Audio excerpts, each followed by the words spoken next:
আর ইব্রাহিম নবী নেগেব মরুভূমির বাই গিয়া কাদেশ আর সুর এলাকার মাঝখানো রইলা। এর মাঝে তাইন গড়ার টাউনও গেলা।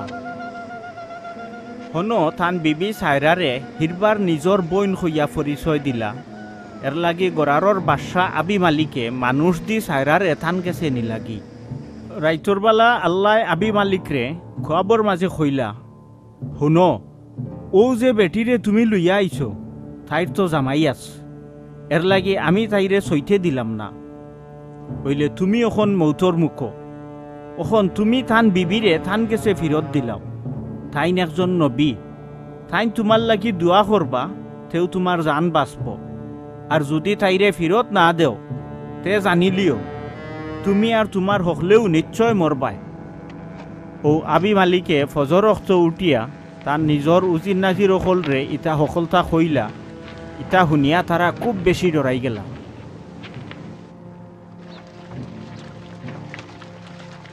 বাদে আবি মালিকে হজরত ইব্রাহিম রে আনাইয়া কইলা, আপনি আমার লোকে এটা কিতা করলা? কোন দুষ ভাইয়া আপনি আমারে আর আমার বাসাইরে অত বড় গুনার দায়ী করলা? আমি মনে করছিলাম ই জাগার মানুষের আল্লাহর বাই কোনো ডর ভয় নাই। এর লাগি আমার বউর লালচে হয়তো তারা আমারে খুন করবা। আর তাই হাসাও আমার বইন লাগে, কারণ তাই আমার হাতনগরের বইন। আর এখন আমার বউ আল্লাহ জেবলা আমারে আমার বাপর বাড়ির তনে বার করিয়া আনলা। ও সময় আমি তাইরে কইসলাম, তুমি আমারে ও মায়া করিও, আমরা যেনও যাই না কেনে তুমি আমারে তোমার বাই হইয়া পরিচয় দিও। দেখো কা ও দেশের যে কোনো জায়গাতে আপনি রইতে পারবা।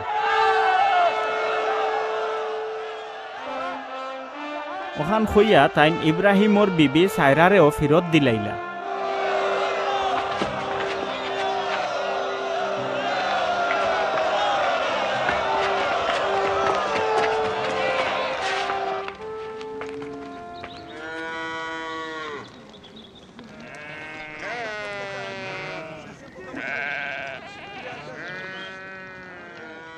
মাবুদে থান কালাম মুতাবিক বিবি সাইরারে রহমত নাজিল করলা। থাইন জেলা ওয়াদা করসলা ওলাও বিবি সাইরার ফেটো হুরুতা আইলো। আল্লাহ যে সময়কুর কথা কইসলা হৌ সময়ও ইব্রাহিমর মুরব্বী বয়স তান ফুয়ার জনম হইল। ইব্রাহিমে বিবি সাইরার তরফা তান ও ফুয়ার নাম থইলা ইসহাক। আল্লাহর হুকুম মতো তাইন 8 দিনের দিন তান ফুয়া ইসাকর মুসলমানি খাম করাইলা। ইব্রাহিমর 100 বরস বয়স তান ফুয়া ইসাকর জনম হইল।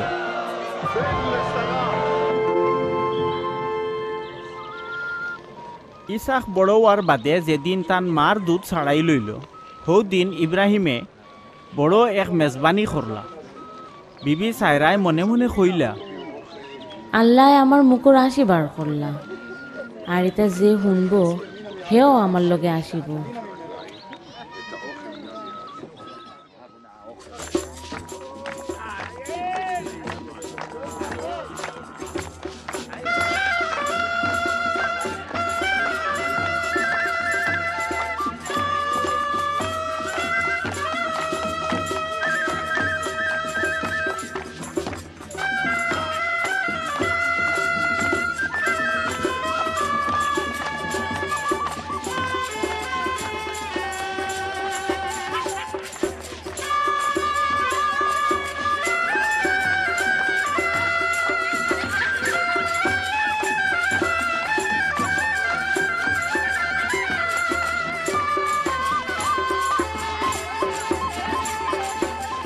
আমি হুরুতারে দুধ খাওয়াইমু, ইটা তানে খেয়ে কইল অনে ওইলে তানো বুড়া কি হালত তান ফুয়া হইল।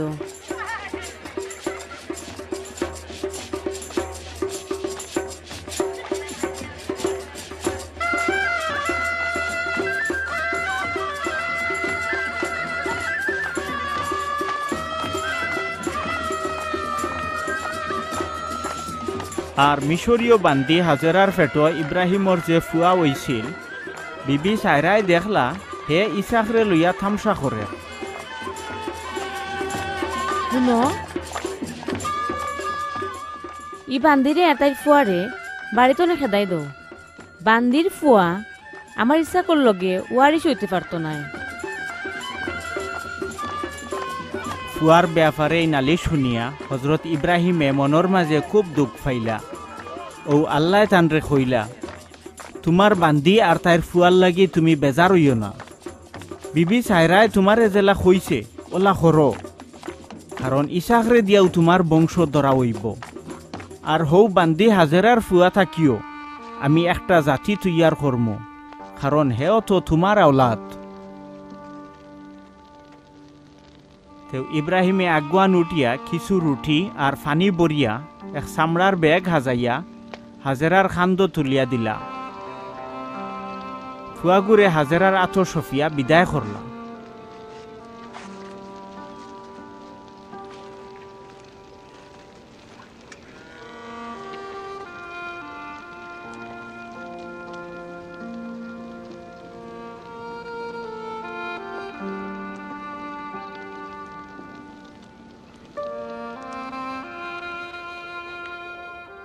হিন্তনে বিদায় হইয়া হাজেরায় বেরশেবার মরুভূমির মাঝে গিয়া গুড়াগুড়িত লাগলা।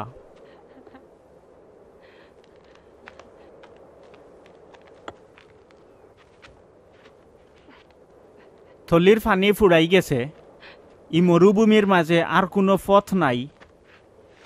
তেও ফুতর মৌত নিজর চৌকে দেখিয়া সহ্য করতে পারতা নাই। এর লাগি তাই নিজর ফুত ইসমাইল রে থইয়া এক ডাকর পরিমাণ দূরই হরিয়া গিয়া বালুর উপরে বই রইলা। ফুয়াগুর খান্দন আল্লাহ পাকে শুনলা, আর আল্লাহর ফিরিস্তায় আসমান তনে ডাকিয়া হাজেরারে কইলা, হাজেরা তোমার কিতো হইছে? ডরাইও না, কুয়াগু যেন আছে হন্তা কিউ তার কান্দন আল্লাহ শুনছুন। ও আল্লাহ হাজেরার চকুর জুতি খুলিয়া দিলা, আর তাইন আখতাও ফানির এক ঝর্ণা দেখলা। তাইন জলদি করে ফুয়ারে নিয়া ও ঝর্ণার পানি খাওয়াইয়া জান বাঁচাইলা। আল্লাহ এই ফুয়ারে হেফাজত করলা, হে বড় হইল, আর মরুভূমিত থাকিয়া তীর দনুক সালানির লাগি উস্তাদ হইল।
এর কয়দিন বাদে আবি মালিক আর তার সেনাপতি ফিখলে ইব্রাহিম রে কইলা, আপনি যেটাও করুন ওটা তো আল্লাহ আপনার লোকে থাকুন।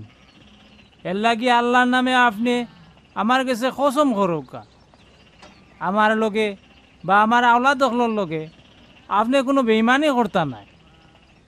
আমি যেলা আপনারে দয়া দেখাইছি, আপনিও আমার ভাই আর এই দেশের ভাইওয়ালা দয়ার নজর রাখবা। আচ্ছা, কসম করলাম। আর আবি মালিকর গুলাম হলে একটা ফানির খুয়া জুড়ে নিছিল কি করি ইব্রাহিমে বাদশার কাছে নালিশ দিলা ইটা কাম কে করছে আমি তো জানি না, আপনিও আমার ইটা কইসই না, আইজও আমি একটা শুনলাম, বুঝছই নি? আমার ফালতনে সাতগু মেরি বাচ্চা আলগাও।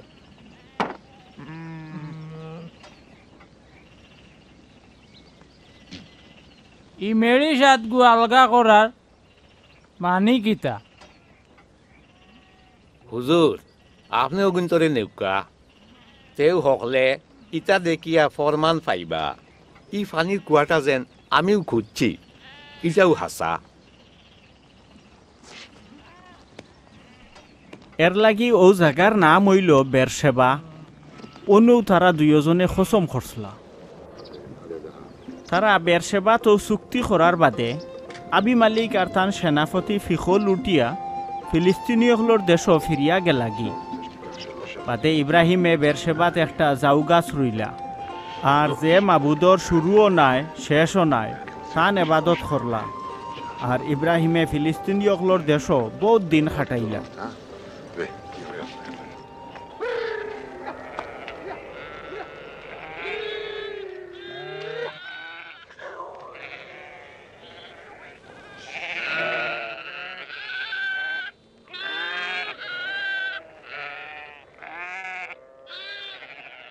এই ঘটনার বাদে আল্লাহ ইব্রাহিম রে পরীক্ষা লইলা। আল্লাহ তানরে ডাক দিলা, ইব্রাহিম তোমার ফুয়ারে যারে তুমি জানে ফরানে মহব্বত করো হৌ খাস মায়ার ফুত ইসাকরে লইয়া তুমি মরিয়া এলাকাত যাও। হখানো যে ফাড়র কথা আমি তোমারে কইমু হৌ ফাড়র উপরে নিয়া তারে জালাইল কুরবানি দেও।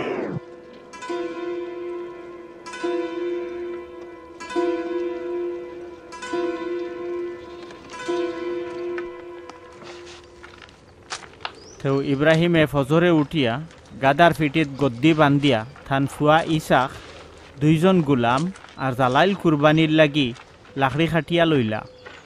যে জাগার কথা আল্লাহ থানরে কইসলা হন যাইতা করি রওনা হইলা।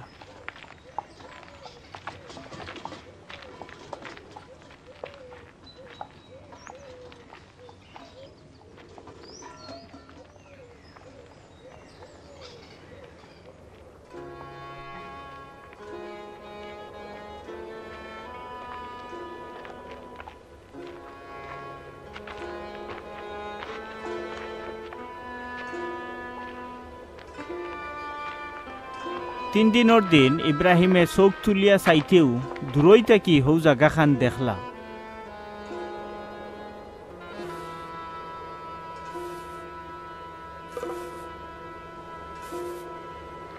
তোমরা গাদারটা লইয়া অনুবাও, আমি আর আমার ফুয়া হন গিয়া এবাদত কাম শেষ করিয়া হিরিবার তোমরার গেছে আইমু। ইব্রাহিমে কুরবানি জ্বালানির লাগি লাকড়ির আঠা থান ফুয়া ইসাকর খান্দ তুলিয়া দিলা।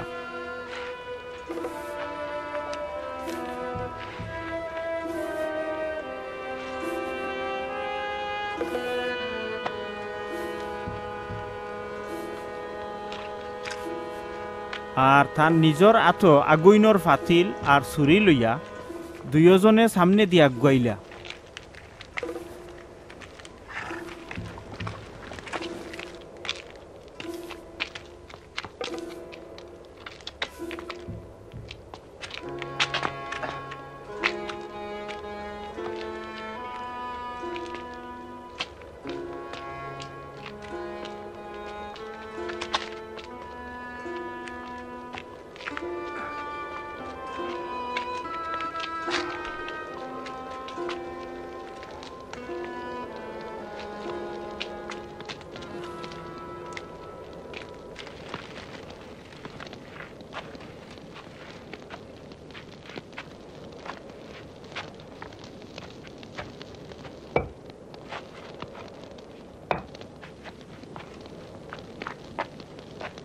বাবা ও বাবা, ইনো তো লাকড়ি আর আগুন আছে, তে কুরবানির মেলা কুয়াই।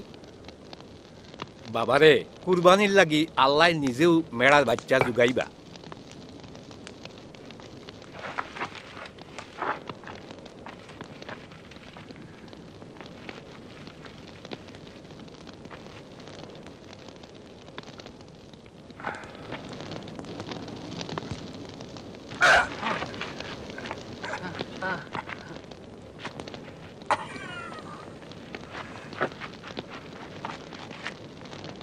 আর তাই নিজর ফুয়ারে কুরবানি করার লাগি ছুরি আত লইলা। ও মাবুদর ফিরিস্তায় আসমান তনে তানে ডাক দিলা, ইব্রাহিম ইব্রাহিম, ই ফুয়ার উপরে তোমার আত তুলিও না, তারে আর চিন্তা করিও না। তুমি যে আল্লাহরে ডরাও এটা বুঝা গেছে, কারণ আমারে তোমার ফুয়া, তোমার খাস মায়ার ফুয়া দান করতেও নারাজি হইছ না।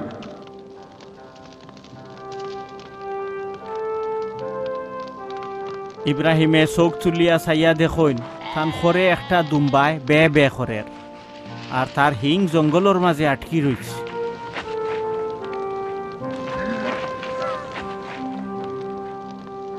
মাবুদর ফিরিস্তায় আসমান তনে হিরবার তানে ডাকিয়া কইলা, শুনো, তুমি ওলা করলাই তোমার ফুয়ারে, তোমার খাস মায়ার ফুয়ারে দান করতেও নাকুশ হইলাই না। এর লাগি আমি মাবুদে কসম করিয়া কইয়া আমি নিশ্চয় তোমারে বরকত নাজিল করব। তোমার বংশরে আসমানের তেরা আর দরিয়ার বালুল্লা খান বেহিসাবি করব। তোমার বংশয় তারার দুশ্মনর শহর অকল দখল করবা, আর তোমার বংশর মাঝে দি দুনিয়ার সকল জাতিয়ে বরকত হাসিল করবা, কারণ তুমি আমার হুকুম মানছো।